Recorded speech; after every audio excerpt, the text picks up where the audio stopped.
No, thanks. Why are we here, Sarah? You asked me that once. Why did we stay when we could have gone? I'm sorry, Arthur. I'd no right to put it that way. Well, there comes a time when it's good to ask questions. I've been lying here for hours, asking myself many. What questions? Question. Who am I? Question. What have I accomplished in 20 years in the Foreign Service?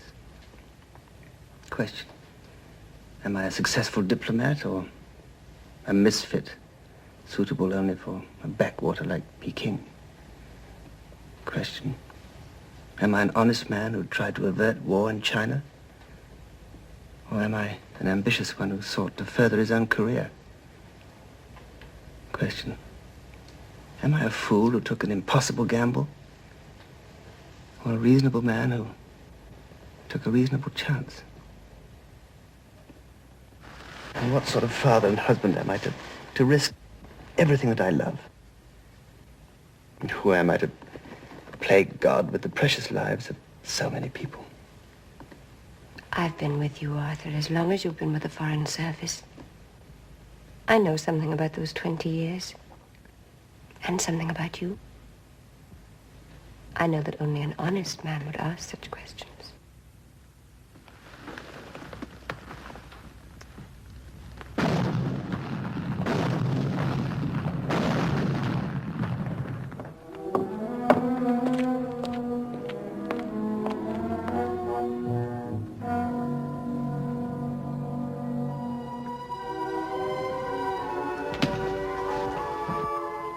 Excellency?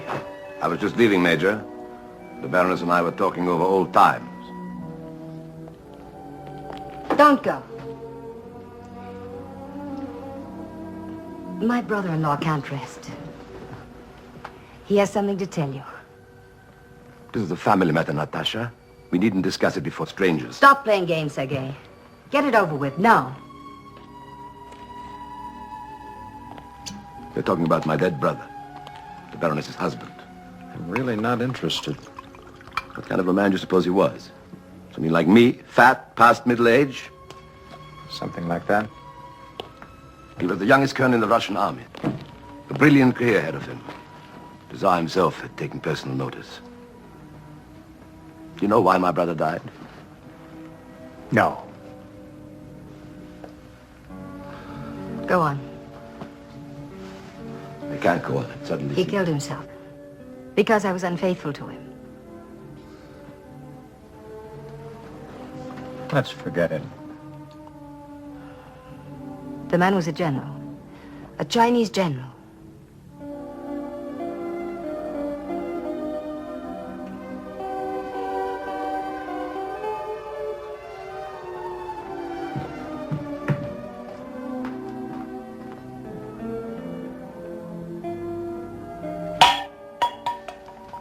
Can't you imagine yourself in love with a Chinese girl?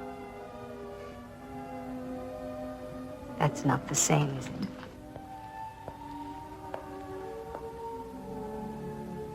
Well, I guess a man gets what he deserves. What the hell can I offer? A soldier's pay? Yes. Well, a soldier's pay buys a soldier's woman.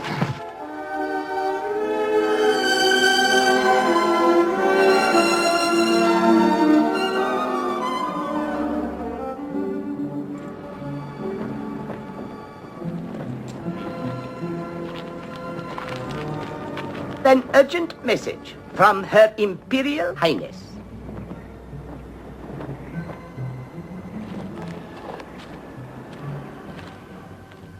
And therefore, in view of the unprovoked aggression by the armed forces of Great Britain, Germany, Russia, France, the United States, Japan, Italy, and Austria, under the command of Admiral Harold Sidney, the Imperial Chinese government demands the immediate and unconditional surrender of the armed forces of these nations in Peking, and the surrender of all their weapons. We will await your reply.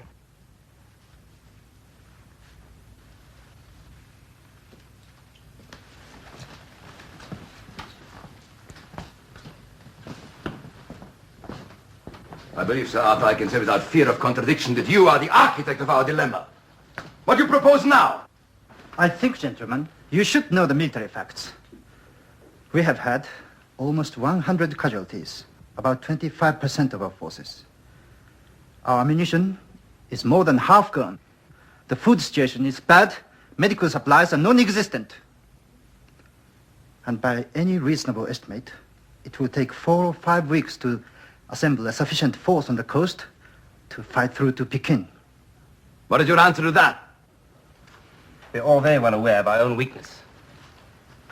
I have been giving some thought to the weakness of the Chinese. It's quite clear that Prince Tuan persuaded the Empress to commit the imperial troops in the hopes of a quick and easy victory.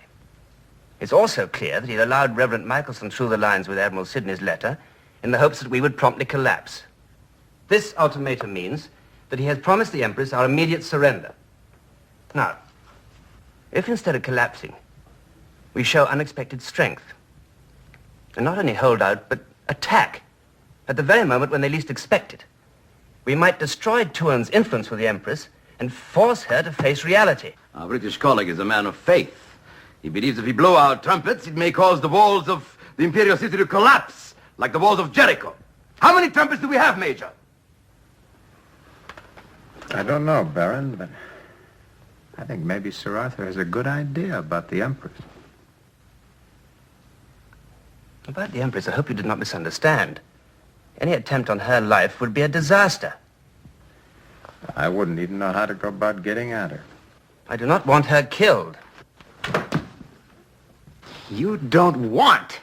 Her death would mean chaos.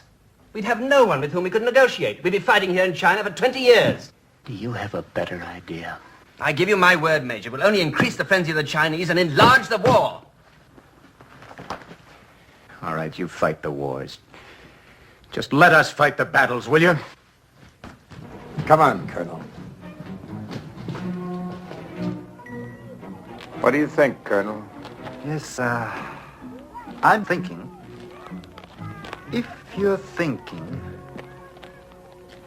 what I think you're thinking, and then I'm afraid I must agree with Sir Arthur.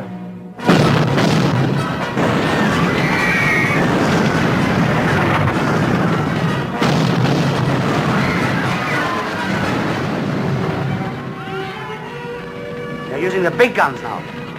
That means the Empress has committed the Imperial troops. Get everyone into the compound. Here, Sergeant. Take the baby.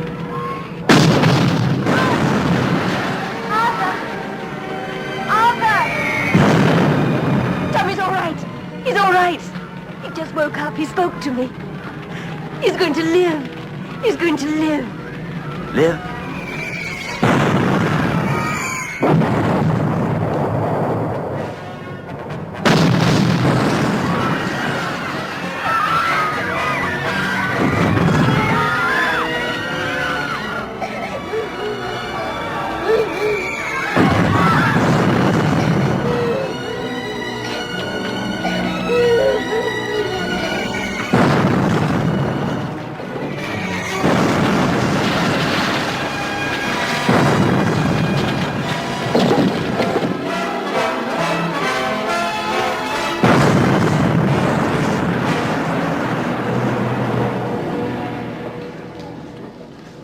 Well, you wanted to avoid a war, we got a war.